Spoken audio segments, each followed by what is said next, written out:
ओम श्री परमात्मने नमः। यथार्थ गीता अध्याय 15 श्लोक 12 और 13। यतादित्यगत तेज जगत भासयति अखिलम यत् चंद्रमसि यच्च अग्नो तत् तेज विधि मामकम् गुमा गामा विश्व च भूतानि धारयाम्यहं भोजसा पुष्णामि चौषधी सर्वा सोमो भूत्वा रसात्मक। भगवान बोले, अर्जुन, सूर्य में स्थित जो तेज संपूर्ण जगत को प्रकाशित करता है तथा जो तेज चंद्रमा में है और जो अग्नि में है उसको तू मेरा ही तेज जान।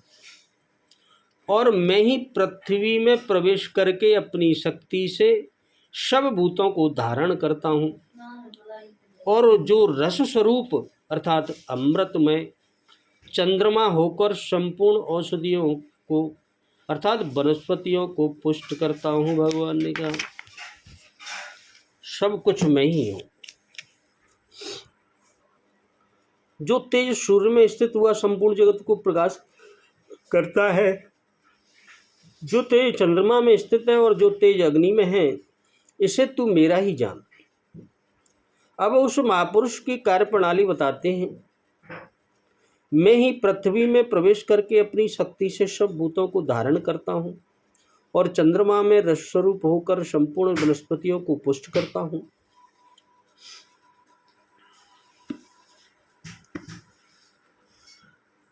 आदित्यगत विशेषण कैसे तेजपद किसका वाचक और वह समस्त जगत को प्रकाशित करता है, इस कथन का क्या भाव है। सूर्यमंडल में जो एक महान ज्योति है उसका वाचक यहाँ आदित्यम विशेषण के साथ तेज पद है और वह समस्त जगत को प्रकाशित करता है। यह कहकर भगवान ने यह भाव दिखलाया है कि स्थूल संसार की समस्त वस्तुओं को एक सूर्य का तेज ही प्रकाशित करता है। एक सूर्य का चंद्रमा में और अग्नि में स्थित तेज किसका वाचक है और उन तीनों में स्थित तेज को तू मेरा ही तेज समझ, इस कथन का क्या भाव है। चंद्रमा में जो ज्योत्सना है उसका वाचक चंद्रस्थ तेज है एवं अग्नि में जो प्रकाश है उसका वाचक अग्निस्थ तेज है। इस प्रकार सूर्य चंद्रमा और अग्नि में स्थित समस्त तेजों को अपना तेज बतलाकर भगवान ने यह भाव दिखलाया है कि उन तीनों में और वे जिनके देवताएं ऐसे नेत्र मन और वाणी में वस्तु को प्रकाशित करने की जो कुछ भी शक्ति वह मेरे ही तेज का एक अंश है, जबकि इन तीनों में स्थित तेज भी मेरे ही तेज का अंश है। तब जो इन तीनों के संबंध से तेज युक्त कहे जाने वाले अन्य अन्य पदार्थ हैं उन सब का तेज मेरा ही तेज है, इसमें तो कहना ही क्या है।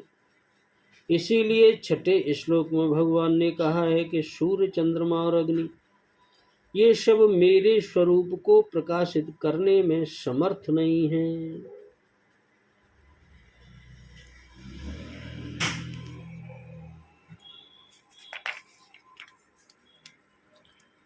मैं ही पृथ्वी में प्रविष्ट होकर अपनी शक्ति से संपूर्ण भूतों को धारण करता हूँ, इस कथन का क्या भाव है। इस कथन से भगवान पृथ्वी को उपलक्षण बनाकर विश्वव्यापिनी धारण शक्ति को अपना अंश बतलाते हैं। अभिप्राय यह कि इस पृथ्वी में जो भूतों को धारण करने की शक्ति प्रतीत होती है तथा इसी प्रकार और किसी में जो धारण करने की शक्ति है वह वास्तव में उसकी नहीं मेरी ही शक्ति का एक अंश है। अतः मैं स्वयं ही आत्मरूप से पृथ्वी में प्रविष्ट होकर अपने बल से समस्त प्राणियों को धारण करता हूँ।